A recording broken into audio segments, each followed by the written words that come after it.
Baie welkom by hierdie week se kuiergesprek. Ek is nog glad nie klaar gekuier oor Matteus 11 vers 28 tot 30, die sagte juk van Jesus nie. En ons gaan nog 'n paar weke hierso saam kuier. Ons het reeds daarop gewys dat na my oordeel is hierdie woorde van Jesus sy sentrale woorde waarbinne sy ander woorde verstaan moet word. In sy ander woorde, jy moet jou vyande lief hê, moet jy nie bekommer nie, sê Jesus vir ons wat ons moet doen. Maar in hierdie woorde nooi Jesus ons uit om die wat op 'n sekere manier te doen. Hy vertel ons hier hoe ons die wat moet doen. Die sagte juk. My eerste aantrekkings, die krag van hierdie woorde het in Eugene Peterson se message na my toe gekom.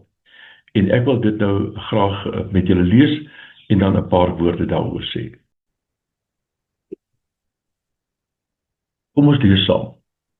Are you tired, worn out, burned out on religion? Come to me. Get away with me and you recover your life. I'll show you how to take a real rest. Walk with me and work with me. Watch how I do it.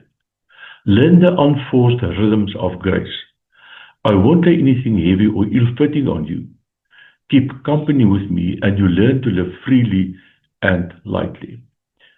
Hier's 'n verbeeldingryke parafrase van Jesus se woorde wat van die begin af dat ek dit gelees het omtrent 30 jaar gelede my aangegryp het en nog steeds inspireer. Want dit wil vergesigte oopmaak, nie net vergesigte nie, deur ons uitnooi om ons lewe nou hier op aarde op 'n nuwe manier te lewe. Sulke woorde het my byvoorbeeld aangespreek, as ek weer daar kan kom, is byvoorbeeld recover your life. Die sagte juk nooi ons uit to recover our life. To live from a real rest. Walk with me, work with me, watch how I do it. Unforced rhythms of grace, terwyl ek rhythms of force ken, nooi hierdie woorde van Jesus ons uit na unforced rhythms of grace. And dan to live freely and lightly. Hierso is verbeeldingryke taal wat ons uitnooi van hoe lyk 'n lewe as ons dit vandag lewe vanuit die sagte juk van Jesus. Maar daar's 'n geheim. En ek het dit relatief onlangs eers het ek dit raak gelees in hierdie teks. Kom ons lees weer die teks.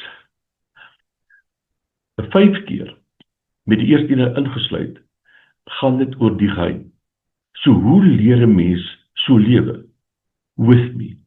Come to me, with me, with me, with me, with me.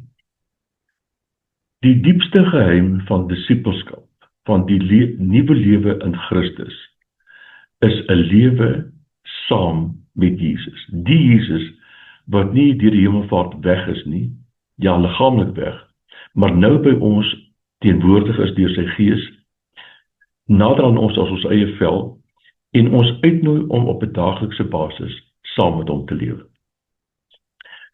Ek wil eintlik dit kontrasteer. Waartoe hierdie sagte juk ons lewe is the with God life. The with God life. Van die begin van die skepping af was menslike lewe bedoel. The with God life. Dit word gekontrasteer en ek dink dit is die diepste ding van die sonde, is a life on your own. A life on my own. Dit is mens in terme van die gebeure in die tuin van Eden. Dit is mens in terme van Genesis 11, dat ons 'n toring bou, sodat ons vir onsself naam kan maak. Dan roep God vir Israel om naby aan hom te lewe deur Abraham, en dat is die hele verhaal van Israel. They want life on their own. En dan kom Jesus, en dan kom nooi ons in 'n lewe saam met hom toe. So, die sagte juk is Jesus se uitnodiging om God se oorspronklike bedoeling met menswees te realiseer. Naamlik, life with God. Dis eintlik die suurstof van die koninkryk.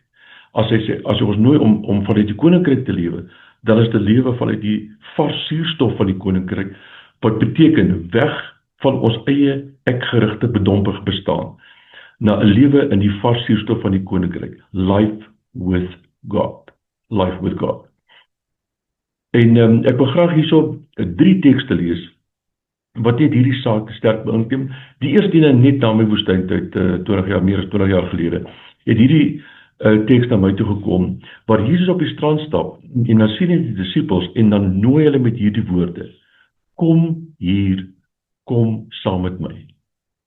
En ek het al baie daaroor gepraat, dat hierdie was 'n groot deurbraak aanvanklik op 'n nuwe pad saam met die Here, toe ek besef het ek het hierdie woorde van Jesus omgedraai.